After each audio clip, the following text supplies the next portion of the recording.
La gloire de Dieu est liée à sa satisfaction. La nature de Dieu lui-même doit être satisfaite, car dans le cas contraire, il n'y a pas de bonne nouvelle, ni d'évangile. Il n'y a rien de joyeux dans son propre caractère qui puisse être proclamé. Et cela implique donc que la propre nature de Dieu soit pleinement satisfaite.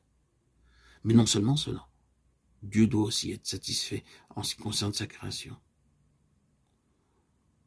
Un des aspects concernés par cette question de la gloire, c'est l'existence même de la création et de l'homme comme étant son couronnement. La pensée de Dieu qui gouvernait lors de la création, c'est que tout était créé pour sa gloire.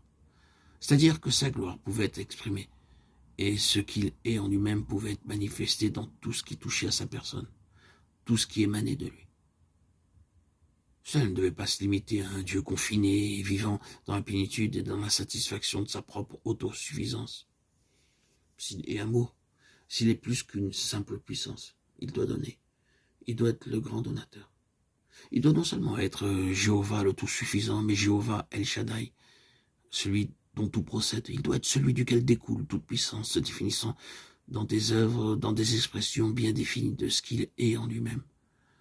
Le but de la création dans son intention, c'est que Dieu trouve une pleine mesure de gens moralement responsables dont le grand désir soit de le satisfaire pour qu'il puisse se manifester lui-même dans ce qu'il est, dans sa propre nature. La création est gouvernée par cela.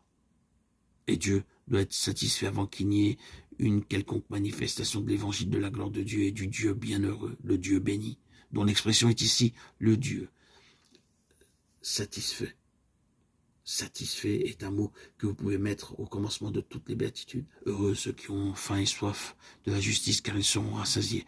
Matthieu 5, 6.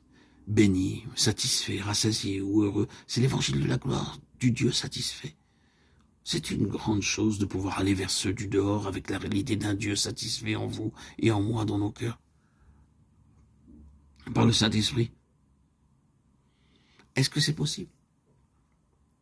C'est précisément à cela que vous devez parvenir. Vous n'avez pas d'évangile à proclamer avant d'être parvenu à cela. La glorification du Seigneur Jésus, c'est la réponse de Dieu à l'exigence de sa propre nature, absolue, juste, entière, totale. C'est également sa réponse en rapport avec la conception et l'objet de la création. Dieu est satisfait et l'homme est représenté dans la nouvelle création. Nous voyons Jésus couronné avec gloire et honneur, Hébreux 2:9. Notons l'emploi du nom de Jésus dans ce passage. L'utilisation de ce nom, ici, est tout à fait appropriée. Il est simplement et habituellement appelé Jésus, comme vous le savez, par certaines écoles de pensée qui tendent à le dépouiller de sa déité et de sa seigneurie. C'est une erreur. Mais ici, il est appelé Jésus de manière appropriée, parce que dans ce nom, il est représentatif de l'homme.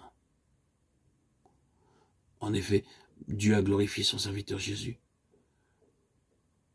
comme le représentant de tous ceux qui croient.